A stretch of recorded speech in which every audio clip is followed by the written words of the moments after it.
Hello, everyone. Thank you for tuning in.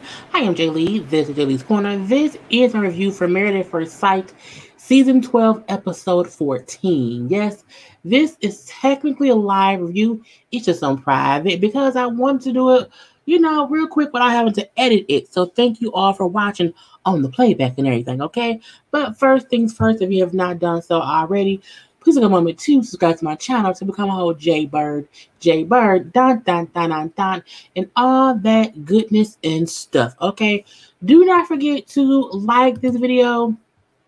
Yeah, like the video. I tell y'all every time, it really helps YouTube share our stuff. If I am one of your favorite YouTubers, or even if I'm not your favorite YouTuber, go ahead and like the video, okay? It costs you nothing, either on your way in or on your way out. Like it, okay? Do not forget to also comment in the comment section. You can share it on your social media by hitting the share button.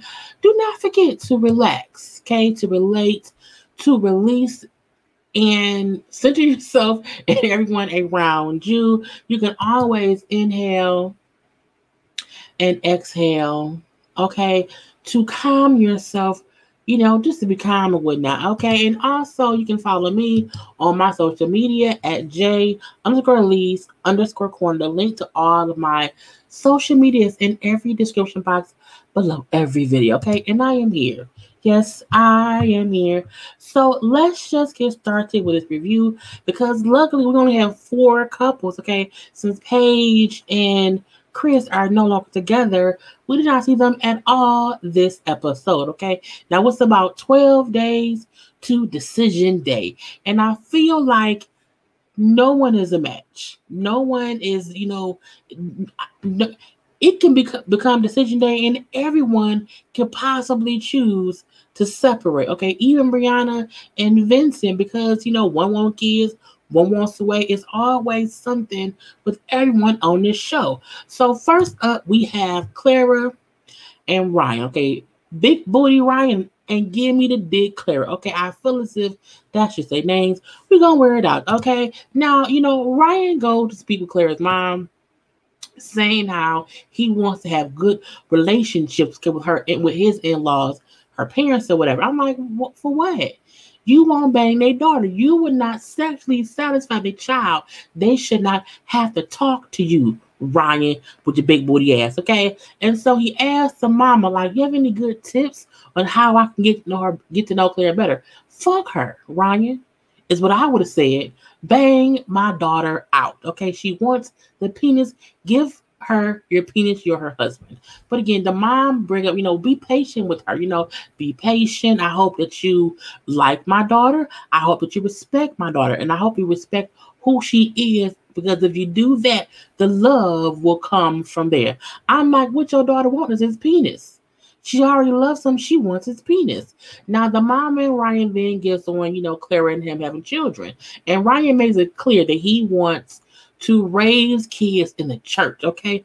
But he is aware, I'm back, Clara does not want that, okay? That's my focus, not her so much. The mama reminds him, but not reminds him, but lets him in on a secret, okay? She was not always in the church, okay? Because Clara says how, like, her mom on the church, her daddy did not. So she's seen how a marriage can work when one person is in the church and one person is not. The mama then say, I did not start going to church until Claire was 5. Okay, I was not in the church before that, but I had her, and I just one day had the feelings of where I had to be in church, and that's what it was. Like, so if you once y'all have kids, she may change her mind. Excuse me, or she may not. Okay, it can go either way. But I was like, boy, bye. Now we do see Dr. Pepper comes to talk to each couple through this episode or whatever to see if they ask their partner the questions that was brought up last episode. Okay, now with Clara and Ryan, now when she come in and asked, and well, did you ask Clara how she feels about you not giving her dick?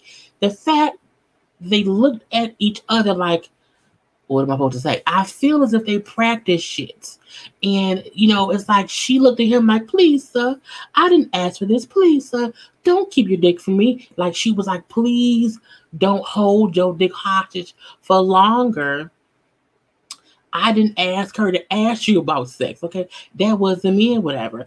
And she then, well, I know I said, at the beginning that I wanted someone who would possibly not be so easy.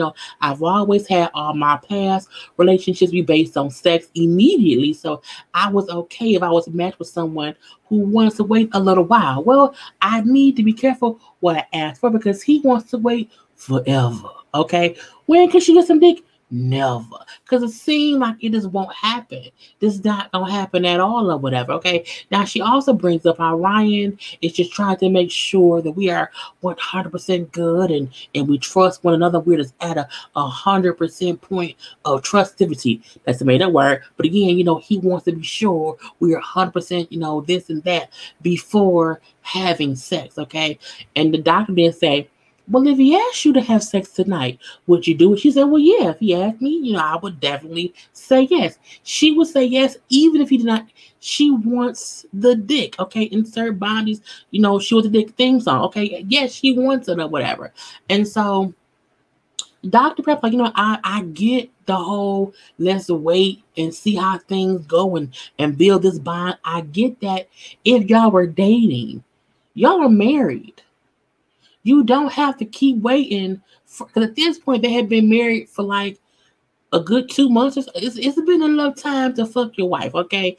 And then Clara then says how she wants to make sure that she, her actions, show Ryan how strongly she cares for him. He don't care. What I don't like is that Ryan is manipulating the whole situation to make it seem as if he's so innocent. He loves her, not loves her, but that he is just trying to grow in love. He just wants to see this. I'm like, no, he's a manipulator who likes to control you with his penis. That's what he wants, okay?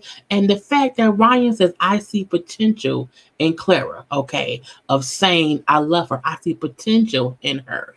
I just don't want to force something that isn't natural and then saying I love you loses its purpose in the reason. I'm like, what the fuck is he talking about? Fuck your wife. It's really simple. And to say I see potential, what? She's your wife. To say I don't want to force something that isn't natural. Sex between a husband and wife is natural. It's as natural as God intended it to be. Okay? It is guilt-free, condom free if you want that, sex. You can do all the dirty, nasty things with your husband and your wife. That's the best part about getting married. Besides, I guess the tax write-off and sharing the bills, saying the life insurance. It's a great thing. It's good sex. I don't understand how someone gets married and then doesn't want sex. Ryan, who dick does Ryan want to suck versus banking out Clara? Because at this point, nothing else makes any sense to me, okay? We are past Ryan is either a virgin, okay, who don't know how to fuck, he's gay, he want to suck dick, or he don't have a penis. But we know he have a penis because she jacking him off or sucking him off every night. Ain't no way on God's, or Beyonce's internet that she should be satisfying him and she gets nothing. So not only do I dislike Ryan, I dislike Clara because she's dumb enough to be becking his penis daily. I'm not becking anybody's penis who ain't giving me some in return. Girl, bye. No. Now we then see they have each couple write a letter to their former self as a kid or whatnot. They all pick different ages or whatever. And so she writes her 13-year-old self, you don't have to be perfect. Let people know you love them. Don't be afraid to fall in love because they will help you be whoever you are. And blah, blah, blah, blah, blah. She wrote a nice little thing or whatever. Ryan said, I wouldn't change a moment of my life. Okay, don't be afraid of failure. Older Ryan is proud of you. And blah, blah. I'm like, what? Okay. Ryan is not in touch with anything emotional inside of him that could connect to Claire because Claire don't have a penis. I really feel like he's gay. If he is, that is 100% gay. I mean, gay. That's 100% fine. I don't want anyone to feel as if I'm downing him because he could be gay. If you are gay, please be gay. Just, it's no shame. Do it. Do it. But don't be on here trying to convince a woman that you can't love her yet because y'all ain't close enough. Bitch, the fuck? Okay? Like the dude from the bathroom who just came out as gay. He's great now. He's happy. Do not be forcing yourself into straight boxes with gay pegs. Just don't do that or whatever, okay? Anyway, but we see her sitting there looking at him when he's just not connecting with her, and you can see her like physically suck it up. Like she was like, yeah, it's great. Like she just sucks it in and like just don't say shit. She dumb. She's dumb. I don't like it, okay? Next up we have the drunk and the pilot. Eric is a killer. So technically it's a drunk and a murderer. The drunk and the murderer. Okay. So, drunk Virginia and killer Eric. Now with these two, we see that he goes, they go, because the point of this episode was you to show your partner like things of yourself or your past and what made you be whatever, whatnot. So, they go to his parents' house and they're looking through like, photo albums or whatever. He's talking about shit from before, I don't care. But it was funny when he showed like his elementary school picture and she said, I was 2 that year. That's nasty. That's nasty, but I'm gonna leave that be. So, he brings up how important family is to him. Family's so important. It's so important. She said, well, I don't believe that because you have not tried to get close to my family at all. Okay, I'm close with your family. I talk to your family, but you don't do that with my people at all. You don't even have any of my parents or siblings or whatever. You don't have any one of my family's number stored in your phone. I'm like, how is that possible? I still have all my ex's mama's numbers because sometimes they call me and I'm like, I need to know when to avoid them. But again, and the point is, how are you so family oriented, but you don't have anything from your wife's family in your phone? Not nothing. He then say, well, they live so far, so we can't really see them. You know what I'm saying? But I do want to get to know them, but on my own, without you involved. Okay, I want to eventually have their number in my phone too. I'm like, you know what? The murderer is lying. Okay, he's trying to build an alibi. Anyway, he also then, we see him later on, solo, dolo, and he's calling her dad. You know what I'm saying? Like, hey, I've been so focused on getting to know Virginia that I have not been able to reach out to you. That's why I have not like talk to you or whatever. And the dad said, well, that's smart. It's smart for you and her to try to bond right now, to get to know one another, because y'all have forever to get to know us, the family. But I'm like, but you don't know that he got her hanging out with people. Okay, so his point of I'm so focused on her, you're lying. You don't want her family to know how crazy and deranged your ass is or whatnot. But again, the dad is still like okay with the fact that he's saying he was doing it because I'm trying to get close with your daughter. Now, the dad also admits how he knows for a fact that he and the mama were not the best examples to Virginia when she was younger. They were some horrible ass parents or whatever because of their bullshit. He says so. But you have lasted longer than her exes or whatever. I'm not, because she's on TV show on their fourth married. But again, he she just may be a tough cookie to crack sometime because of what she's been through. But he then tells him, the daddy tells killing Eric that he is proud to have him as a son-in-law. I say, but how? You don't know that man. What has he done for you lately? Nothing. I don't get how I'm proud to have you. You don't know me. You don't hang around me. How you proud of what? Because I'm a white man? Okay, I guess that's what it is. Anyway, thank you, sir. No, thank you so much, sir. I have tried to be honest with her or whatever, and I tried to show her how a good marriage should be. But I don't think she gets it. The dad said, well, there are many ways for a marriage can be good. There is no one way. All of the ways of a good marriage don't look the same. Meaning, you can't show her how a good marriage is because your marriage has to be your marriage. I'm not getting it. You should pick up on the crazy vibes. So we do see that she takes Killer Eric to go play basketball. That was her, back in the day thing or whatever. She brings up again how I had to grow up fast and, learn to be more independent because my parents was full of shit. Not full of shit, but they just weren't good parents. I had to learn on my own to grow up or whatever. I feel like in her head, when she said I had to be an adult, I had to grow up and mature, I feel like she just partied and was able to do whatever on her own. Hence why she's now in her 20s and she feels like her whole life is revolved around hanging out with her friends. That's how someone acts when they did not have any parental guidance, because your whole teenhood, early 20s was you hanging out free. Free as a bird, okay, is what it was and whatnot, okay? But I'm leaving that be. So Eric brings up how proud of her he is, and how he knows that she's had a hard life, whatever, and how I know you don't need me, whatever, but I will always be there for you, and I do want you to need me. And she said, no, but can I just want you and not need you? And I appreciate her saying that. You should not need any man. You should want him. Yeah, absolutely. But he's so self-centered, crazy ass stalker man, you know what I'm saying? Killer, that he doesn't get her saying that she wants him is better than her needing him. Because he's dumb. Okay. So we then see Virginia meets with Eric's sister-in-law, so of course Eric's brother's wife, to chit-chat, because again, she has been getting to know his family. When the girl walked up, I thought they were old friends. Oh, hey, girl. Hey. I'm like, you've only known her for a couple weeks? Okay, that's fine. Anyway, she brings up how her and Eric been having a couple issues here, a couple issues there, couple issues every fucking where. About how, it's just hard or whatever.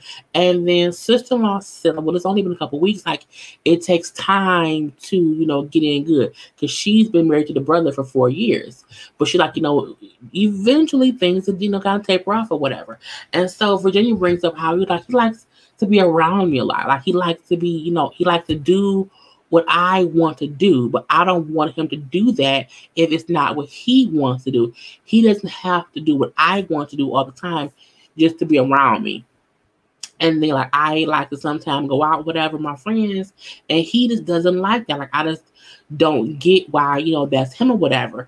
And the sister-in-law was like, if she thinks hanging out with her friends is going to, like, fly with him, like, it's not going to go well. So the sister-in-law seems to be very well acclimated into how the family does things, because she brought up how, Eric and his brother are kind of the same. So I think she knows how what they say go. So if you feel as if you're going to still hang out with your friends all day, all night, that's not going to happen. He ain't going to like that. If you keep doing, she said, if you keep doing that, he's going to keep having an issue with it. He going to keep trying to kill you. All up in the bed. Stab, stab, stab. Chop the body. But again, I'm like, girl, you should not be confiding in the sister-in-law, because I feel as if Eric has told the brother, make sure your wife tell me what my wife said. So I feel as if the sister-in-law is just a tape recorder that's gonna play shit to Eric. I'm gonna leave that be too. So I'm not gonna leave it alone. But she tells, like, Eric needs to be her number one, or else he will keep getting upset. That's what killers do. They want attention. All up and through. I'm like, boy, bye. So we then see Dr. Pepper comes over. I wasn't really listening because they act like we're great. We're fine. Oh my God. We like each other so much. Like, we're so good. I don't like it. That's how murderers act. And if she become the murderer, anyway, he keeps bringing up how, marriage has to be a certain way, blah, blah, blah, blah, blah. There has to be structure, blah, blah, blah, blah, blah. I believe that Dr. Pepper has left this point, and she, I don't know what not, and it's just them two talking. And then her point is, you should not tell me I can't go and hang out. You should not tell me that I can't possibly pass out on my male friend's couch. You can't police me and tell me I have to come home every night to you. I'm like, he shouldn't have to force that to go on. However, you should want to come home to your husband. I just feel like that's not a big ask. Even though your husband's a murderer, you should still think like, you do have to come home to him. Like, that's just a part of marriage. It's not the whole thing, but it's a part, it's a good part of it to come home to your spouse. So I don't get why she's going to that extreme, because she then said, but if you're not here, if you're gone, why do I have to come home if you're not here? Now that part I kind of get, But I don't think the thing should be, he ain't here, so I'm gonna go be at my male friend house. I'm like, no, I don't believe that either. And she said, well, what if it's a bad storm? It's very windy. He like, now you just putting extreme so shit, and she was. But I mean, y'all not gonna make it anyway. Like, I don't like no tea, no shade. Y'all can't make it. Y'all can't.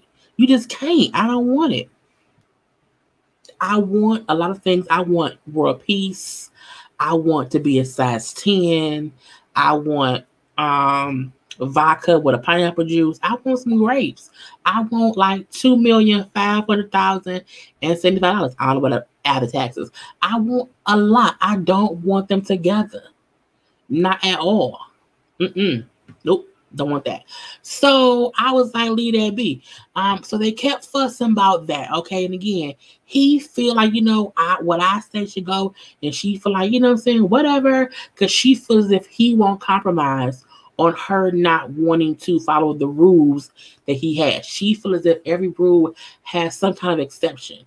And I mean, some rules do, but I really believe if you should have to come home to your husband. Because I'll be damned if my husband don't come home to me. Okay? We then have Brianna and Vincent, bossy Brianna, and I'm not happy today, Vincent. So we see she took Vincent to a dance studio because she used to dance when she was younger. She like tap shoes, like date, not like but again, like dance and like tap shoes, ballet, and all that and whatnot. But she brings up how she stopped doing it because she got to a point of feeling that she can't make no money dancing. I'm like, but you could not as much as an engineer. So again, once she figured out I can't make money from dance like that, she then went to doing engineer stuff. And now she's an engineer now. So she makes good money. But she first of I wanted to tell him, about that about myself. I also want to explain to him how I want us to encourage our children to like follow their dreams and not have to be so structured to where you leave your dream for a job just to make money. And I was like, okay. So was you want to spend all the money, but you don't want your kids to think about getting a job to make money? I'm leave that be. I get what she means though, but she also tells him how she had, insecurity issues because she's a darker skinned Black woman. When she was younger, she, the whole light skin versus dark skin thing really affected her. And when she was in dance, that helped her to gain her confidence, and she has overcome issues. But again, she just let them know like that used to be a main thing with me, like a really, really, self and not self-inflicted, but a self-esteem girl. Self-esteem issue with her. And he like, I'm just happy that you were able to overcome it. You saying you're very, very strong. And she like, I want our children to know that they can be, amazing this, amazing that, and they can be whatever they want to be. Blah, blah, blah, blah, blah, blah. And it was a great moment. Okay, a great moment nonetheless. She then said, but, we won't have kids, for a long time. And when she said that, he was back upset. We got upset, Vinny. And I was like, it was his face. His face was like, bitch, what? I'm mad now. And I'm like, I guess so. Anyway, we do see Dr. Pepper comes over to chat with them too. And, she asked about the whole question. Thought, okay, so, he complained about you waking him up early in the morning. It's like he doesn't want that. And he said how he feels as if she thinks I'm lazy. And so that's why she chooses to wake me up. But however, I drive cars, because I'm a car salesman, so I'm driving cars around town all day. So being, stuffed up in that car, my body be tired and I sometimes need to rest. And I do feel like I get that, like truck drivers who drive all day. Bus driver, their body is tired from like having to sit and be stuffed in a car. So, who knows? And I don't know his work hours, but again, as long as he's getting up and then going to do things, I don't think it should be. It ain't like he's not waking up. Like if he's sleeping from, let's say midnight, is he sleeping from like midnight to like 3 p.m.? That's different. That is a long time. But I mean, if he wakes up at, let's say he wakes up at 10 a.m. or even 11. If he would have been like 1 o'clock That's a long time. My point is, let that man sleep. Okay, it should not be an issue what time he wakes up, as long as he wakes up and goes the fuck to work. Okay, and bye. And when they ask her, okay, did y'all compromise? She said, I said that he should go to bed earlier. He should go to bed sooner and then wake up early. I'm like, that ain't the solution. That's you wanting him to do what you want him to do. And it should be about how can y'all both bend to make this work. And then Dr. Prep said, well, how about on certain days he gets to sleep in, on certain days he gets up early. Like for me, I sleep in on the weekends because I have to get up every day going to work. On the weekends, because I don't have to, I sleep in until like 2. But again, I don't go to bed till like 4 o'clock in the morning. But yeah, I sleep in during the weekend because I have time to sleep at that time. So don't wake me up. Even though him wakes me up purposely. Like it's dumb. But anyway, he'll text me and say, wake up. I'm like,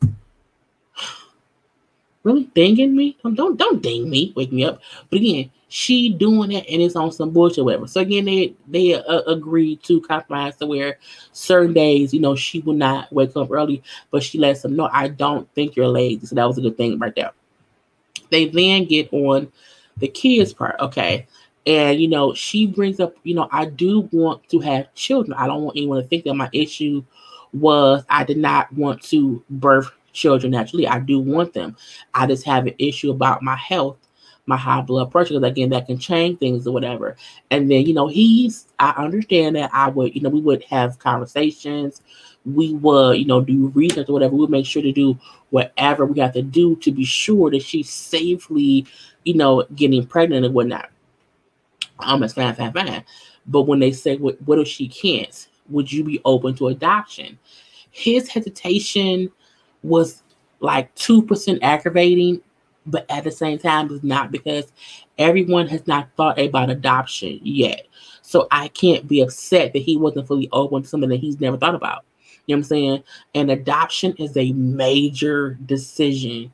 You can't just say, oh yeah, I'll adopt, because you shouldn't. Because some people are like, you can't get a kid back. Well, you should not get a kid back. So again, I'm okay with him saying that he'll think about it because he's just never thought about it. That's better than him saying no. But you can still see he was, not happy with even the conversation of that, because he wants his own biological children and whatnot. Okay. So we do see Vincent takes her like a little store, like a little restaurant, bodega type store or whatever, that sells like food from, the BR that he was used to growing up. And he tells her how, and it was amazing because she's like, I saw him in his element, speaking his own language, laughing or whatever, and it's feeling like he was himself versus him having to, be kind of in our world.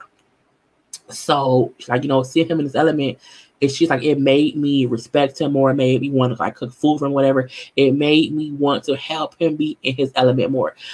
That's amazing. And even her knowing a few words or whatever, trying to say them to them. So, she can feel included too. Was great. It was great. He tells her how, when he lived when he lived in the Dominican Republic, how things were different or whatever. There was no like middle class. You were either wealthy or poor, living in poverty. And his family, of course, was poor in poverty. So he's seen, the bottoms of the bottoms. And he brings about his family came to the States because they wanted a better life. And so she recognized he did not have a regular family dynamic. It was not a man in the house. And so she asked him if that's the reason he focuses so much on having his own family, because he did not have that growing up. He said, well, basically, yeah, I did not have, I had a point where I didn't feel like anyone was there for me because I did not have a father figure. So that kind of, sat with him. And so he really hopes to be different for his own family. And she hopes they can come to some kind of compromise to where, he won't be solely focused on a child having to be biologically his. They may have to adopt or whatever may happen, but she just does not. She's hoping that can be worked out too. Lastly, back to them. They could possibly make it, but I do feel like the baby issue can be what breaks them. I also feel like her not wanting to compromise could break them. Him not wanting to compromise could break them. They both need to learn to compromise or it won't work. because they both have things they won't budge on. That ain't gonna work. Someone needs to be like, oops, I will accept whatever goes on. Okay, now on to Haley and Jacob. I love Jacob, and I don't like you, Haley. I don't like Haley. Not at all. Okay? Not at all. But first of all, while y'all watching me, go ahead and like this video. I'm gonna give y'all a second, okay?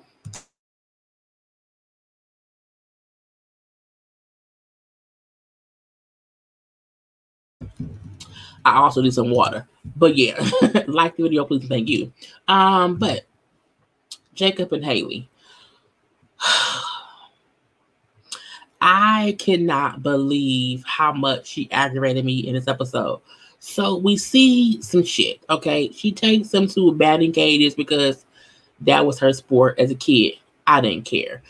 She does bring up how she was like around 4 or 5 years old, that she even then, if she did not want to do something, she didn't do it. They brought up how, she brought up how she couldn't play whatever sport at 5 because you had to wear like a helmet. She ain't want to wear it. She ain't want to do it.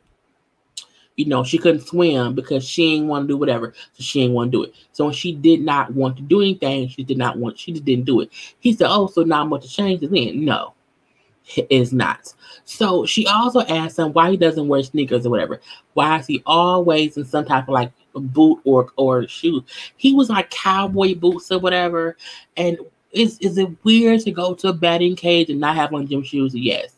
But as long as he don't have on like Sunday church shoes, he's in like older man walking around the office shoes. I don't know what to call them, like loafers or whatever. But he seems like that's his style. That's like someone saying, why would a woman wear heels to a basketball game? Because she walks in heels all the time. Them his heels. Whatever. Is it weird? Yes. But is it weird enough to mention? No. Because you see, that's how he dresses. Boom, pow, pow. Okay. Now we do see that he takes her golfing or whatever. And when he shows her some photos of himself, like playing golf at like a company outing or whatever, she's like, "What are you wearing?" It was like it was some cutoff shorts, a tight t-shirt or whatever. But he said, "I was just doing it to be funny or whatever." Like guys, and he just laughed. She's like, "Oh, that's embarrassing." And I'm like, he like, well, not all people are like, kind of stuffy, like that. She's just judgmental about him entirely. Everything that she can find about him, she gonna point it out, poke it out, stick it out, all that out. Okay, I'm like, what about? So we do see them write the letter to their younger self. He says to him, like, don't be a bitch. Thanks for not stopping football. And that was basically kind of it. She brings up how, because she also asked him, is that it? He said, well, yeah, like, I don't want to say too much because if you say too much, that could stop me from doing something that I made a mistake with, but I learned from it. And I'm like, that's true. People don't realize some mistakes were meant to happen to teach you what not to do. Boom, pow, pow. Anyway, she wrote like a 2-page letter. I'm gonna read all that shit. So, she brings up how relationships won't last forever. Your mom is right a lot of the times. And don't be afraid to risk it all. But I felt like the stuff she was saying wasn't stuff she doing her own marriage. But I'm like, I guess so. He then asked, what would you tell yourself the night before we got married? And then she says, I don't know. What do I say? Gosh, I don't know. I'm like, you know. She then said, I would just say, calm down. You have no idea what's coming. And so she then asked him, well, what would you say? He was laughing. I don't want to say. She's like, no, we'll just say, what would you say? He said, I would say, return the brakes. I'm like, return the brakes? I'm like, what are you talking about? And he laughs. And I'm like, what happened? So apparently, he, on the day of their wedding, he gave her a bracelet that she thought was a necklace or whatever. But again, he's upset because she's never worn it. She didn't even bring it to the house. She gave it to her mom to keep or whatever. And he's upset because he's like, I got you a gift as your husband. And excuse me. You haven't even brought it here. You haven't worn it. I haven't even seen you with it. So it's almost as if you just said, fuck the gift. Okay. But we see footage of them discussing this over time from the wedding on through this whole process or whatever. And I'm like, all this time, y'all have been showing us the same fucking argument that we didn't care about. They have been talking about something that's actually an issue between them, and we did not see it. No, fuckers.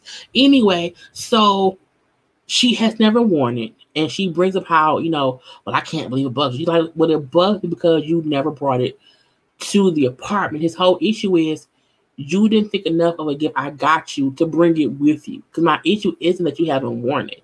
It's that you didn't care to even bring it with you. And I'm like, I'm on his side because when she brings up, I never thought to bring you. Like, that's my point. You didn't think, you didn't care enough about me, about a gift I got you. She then brings up, well, I don't see you wear the hat I got you. We did see a flashback of she got him like a college hat or whatnot. And so he said, yeah, but I brought it with, I haven't worn it. No, but I have it here with me. I have it here with me. Where's the fucking bracelet or whatever? He then brings up how the hat you got me was what, $20? That bracelet was $800. I was like, what? He bought a stranger a $800 infinity bracelet for their wedding gift. And she sent it with her mom. And the crazy part is he's complained over time about her just not having it with her, and she's never asked her mother to send it to her. That's the bullshit. And his point was the same way with how you don't think about that bracelet or whatever, you don't care about having it here. That's kind of how you think about our marriage. That's kind of what it is. So when Dr. Pepper comes back to discuss their questions or whatever, they bring up how her question was, why does he never dress casual? Why is he never in sneakers? That's such a silly question to care about. That is kind of crazy. He says, I'm comfortable in my clothes. I don't like sneakers. And not everyone, I don't wear heels at all. I used to in my 20s. I hate them. They make my feet. They've always made my feet. I do not understand heels. I just don't. I think it's dumb. So I'm a flats girl. I just don't like heels. I get how I don't like gym shoes. They make my feet hurt. I just don't like them or whatever. So I wear comfortable shoes that I like, whatever, but it's not a big issue. It's not a big issue. When Dr. Pepper asked if there's anything else they want to discuss, he brings up what? The bracelet. Okay. He brings up how, it's been 7 weeks in this house or whatever, and she never thought to even ask her mom to send the bracelet. We've been discussing because I got it for her as a fucking wedding gift. And then she brings up, well, we weren't in a good space, and I didn't think, to get it from my mom, so I didn't think to get it because I'm saying, what does it matter if we beefing? I'm like, bitch, it ain't the point. And the fact that she don't get his issue is what lets me know Haley is full of shit, and fuck her, okay? Fuck her every day. Now, his point was, I just feel disrespect. I feel as if, I spent $800 and you didn't think to keep it with you. Now, I don't like him mentioning how much it costs, but I also get it to where she's acting as if he gave her some little trinket. And it's like, no, $800 on a stranger is a lot of money. Truthfully, it's a lot of money. And I don't think he spent it thinking I'm going to have to remind her how much it costs. But when she keeps saying how, I didn't think to bring it here. Well, you should, bitch. It was an expensive, nice gift. I got you. Okay? Helpful. And so Dr. Pepper was like, he's hurt. Do you not get he's hurt that you don't think enough of him to have a gift he gave you as a stranger with you? He not even asking you to wear it. Just have it on the person, okay? Have it on your person. That's all he's saying or whatever, you know what I'm saying? And you did not even think to have it here. Not only that, I'm not even seeing any empathy in you for what he feels that you keep doing. Because you are ignoring his feelings or whatever. And then she then said, if I don't want to do something, I just don't do it. Now I'm like, that's that bullshit. That is that bullshit. And Dr. Pepper said, you need to accept your role and how he feels disrespected by you. And Haley is a bitch. Plain and simple, okay? Plain and simple. She said she felt like the bracelet was the reason that he brought up to argue. And I'm like, no. It seemed like he kept letting you know he felt some kind of way, and you just kept ignoring it. Saying, fuck him. I don't care. I don't care. I don't care. She then FaceTimes her punk ass mama. Haley's punk ass mama, fuck you too. You wanna know why? First of all, Haley up here acting as if he's the issue. And as if he's telling her, I want the bracelet back. She calls the mama and say, can you please send me the bracelet so he can have it back? And I'm like, so it was easy for you not to call her and ask her to send it. But all this other time, y'all have been discussing it. You have never thought to the same mom, you send it over. So the next time he bring it up, I can say, look, I have it. And then maybe y'all can be on a better foot. But no, you waited till now to do that. The mom then say, that's tacky of him to ask for it back. I'm like, bitch, he didn't ask for it back at all. He just said, I want you to have it on you. He never asked for it back at all, okay? She then says, Haley, he even gave me back the hat I gave him. We then see a footage of him putting the hat on the dresser. But my mindset was, you told him you don't see him wear the hat. He was showing you, no, bitch, I have the hat right there. You know what I'm saying? But you can't, that bracelet, not nowhere around here. And so, like, I just can't believe that he would do that again. I'm like, and the mama co-signed her bullshit as if he's the I'm like, you are some goddamn double dose ass bitches. Okay, 2 Karens and a pie up in here. The fact that Haley talking the bullshit and the mama feeding into it as if Haley's right, that's why she's single. That's why she's a bitch. It's her mama's fault. Okay, fuck her mama and fuck Haley. Okay, I'm like, no. And I felt like they did an evil double bit twin Karen laugh. Okay, like, oh yeah, jokes on Jacob. I'm like, and it's so tacky for him to keep mentioning the price. It's tacky of him to, you can't give someone a gift if you're not ready to give. I'm like, he never asked for it back as far as we know on camera. He just told her, I want you to have it with you. I don't like Haley. From the first episode, I said to myself, I can't get a feel of her. Good, bad, or indifferent. It's because she's a fucking evil spawn who has no soul. Because that's the reason why she can connect with him. Haley is a fucking Karen from the pits of hell. And that's it. I was so pissed at her and her fucking mama. Okay, because Dr. Pepper explained perfectly. He's just upset and hurt that he got you a gift and you're saying fuck that gift that he spent time and money getting for you as a fucking stranger. And you just kind of spit in his face like, well, what does it matter? Why do you have it here? Bitch, because he's asking, it's your husband. I hope you single for, I'm not going to say that. It's not nice. But fuck Haley, okay? Fuck her and fuck her mama. Oh, bitch. Anyway, that's the whole review, y'all. I'm so sorry. Do not forget to tune in to Ladies First Panel.